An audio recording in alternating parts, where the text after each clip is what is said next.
भवते भिक्षाम दे। अगर द्वार पर यह स्वर आया है और प्राय भिक्षुक भवताम नहीं बोलता, भिक्षा का आग्रह करने वाला भिक्षुक अथवा वो यति ब्रह्मचारी अथवा सन्यासी जब भिक्षा लेने निकलते हैं तो उनकी कल्पनाओं में पुरुष से भिक्षा प्राप्त होगी, ये नहीं होता। उन्हें यह सिखाया जाता है कि प्राय भिक्षा में माँ का ध्यान करना, अन्नपूर्णा का, और वही भिक्षा आपको देगी। अन्नपूर्णे सदा पूर्णे शंकर प्राण वल्लभे ज्ञान वैराग्य सिद्ध्यर्थम भिक्षाम देहि च पार्वती। अन्नपूर्णे सदा पूर्णे शंकर प्राण वल्लभे। जो शंकर प्राण वल्लभ है तो भिक्षुक ये यति सन्यासी, और चूंकि मुझे भी सन्यास में भिक्षा ली है मैंने, सन्यास बिना भिक्षा के सिद्ध होता ही नहीं है। सन्यासी को भिक्षा लेनी होती है और बहुत लंबे समय तक भिक्षा लिया हमने। भिक्षा के बिना, मधुकरी के बिना, आहारचर्या के बिना सन्यास कैसा? वो तो मैंडेटरी है साधु को भिक्षा लेना। तो हम जब भिक्षा लेने निकलते तो क्या ध्यान करते थे? अन्नपूर्णे सदा पूर्णे शंकर प्राण वल्लभे ज्ञान वैराग्य सिद्ध्यर्थम भिक्षाम देहि च पार्वती। हमें पार्वती भिक्षा देगी। आज लक्ष्मी से कुछ मिलेगा, अन्न लक्ष्मी। चूंकि साधु को सिखाया जाता है कि अन्न के रूप में जो कुछ प्राप्त हो रहा है वो लक्ष्मी है। पार्वती से जो प्रसाद मिला है, अन्नपूर्णा से जो प्रसाद मिला है, तेरे भिक्षा पात्र, तेरे कमंडलू खप्पर में जो चीज आई है वो पूड़ी पकवान व्यंजन मधुर मिष्ठान दाल शाक भाजी खीर और रायता नहीं है। क्या है? अन्न लक्ष्मी। किस लिए? ज्ञान वैराग्य सिद्ध्यर्थम। ज्ञान वैराग्य की सिद्धि के लिए, ज्ञान और वैराग्य की सिद्धि के लिए। चूंकि साधु को कभी नहीं मांगना चाहिए। साधु कब मांगे? प्राण रक्षण के लिए, देह रक्षण के लिए, साधन सिद्धि के लिए, लोक कल्याण के लिए। पहली बात तो साधु को याचना शोभा नहीं देती। साधु अकाम रहे। साधु को तो अकाम बताया, आप्त काम, पूर्ण काम, निष्काम। साधु कभी याचना न करे। पर अगर भिक्षा मांगनी है तो किसके लिए मांग रहे हैं? देह रक्षण के लिए, साधन सिद्धि के लिए, वैराग्य सिद्धि के लिए, ज्ञान प्राप्ति के लिए। और मिला क्या है? अन्न लक्ष्मी।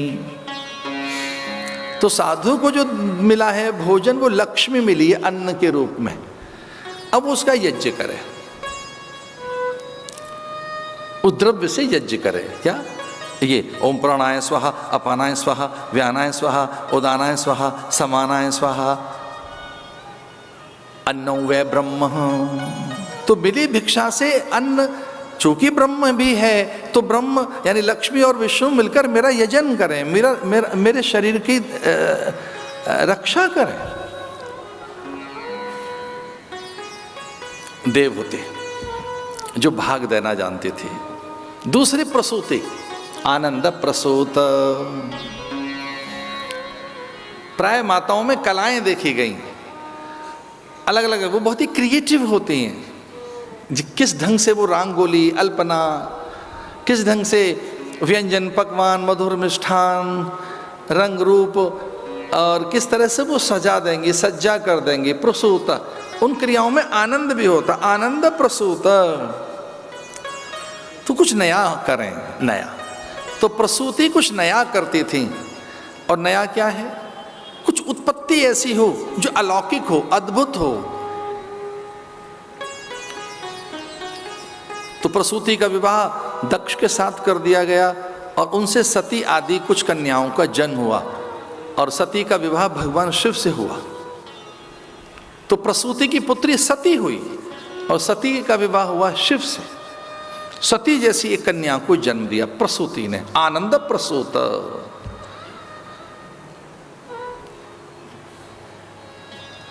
उत्स का प्रसव। कोई हमसे पूछे उत्सव का अर्थ क्या है? जिसमें आनंद का प्रसव हो उसी को उत्सव कहते हैं।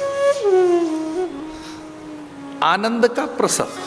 उल्लास का प्रसव, जिसमें उल्लास पैदा होता है, आनंद पैदा होता है, आमोद विनोद प्रमोद पैदा होता है, उत्फुल्लता और सहजता, ये जिसमें जन्म ले, इसका नाम ही उत्सव है।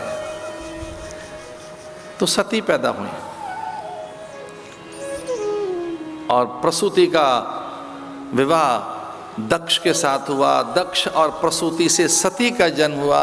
सती का विवाह भगवान शिव से हुआ। तीसरी पुत्री आकुति, रुचि नाम के प्रजापति से उनका विवाह किया गया। और अद्भुत कहानी सुना रहे हैं, ध्यान से सुनना, अद्भुत गाथा है। प्रसूति से सती, देवहूति से अनसुईया और आकुति से ये जुड़वा बच्चे हुए, युग्म युगल।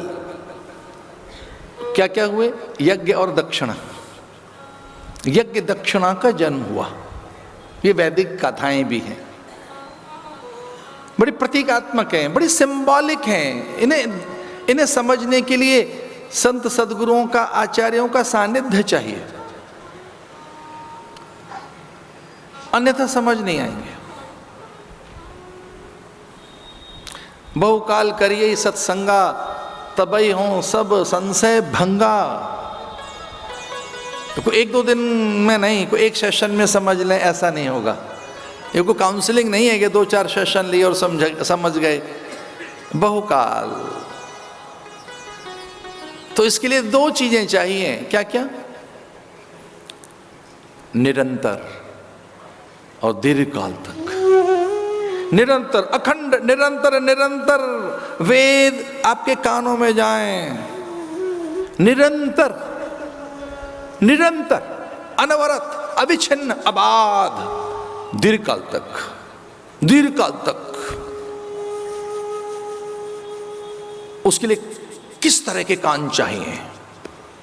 निरंतर निरंतर निर्झर प्रपात नदियों की तरह से आपके कान में जाएं ये वाक्य। निरंतर, 1-2 ड्रॉप नहीं, 1-2 वाक्य नहीं, 1-2 गाथाएं, कथाएं, आख्यान, व्याख्यान, उपाख्यान, कुछ ऐतिहासिक बिंब रूपक और कुछ गाथाएं, 1-2, 4, 10, 20 दिन, 50 दिन नहीं।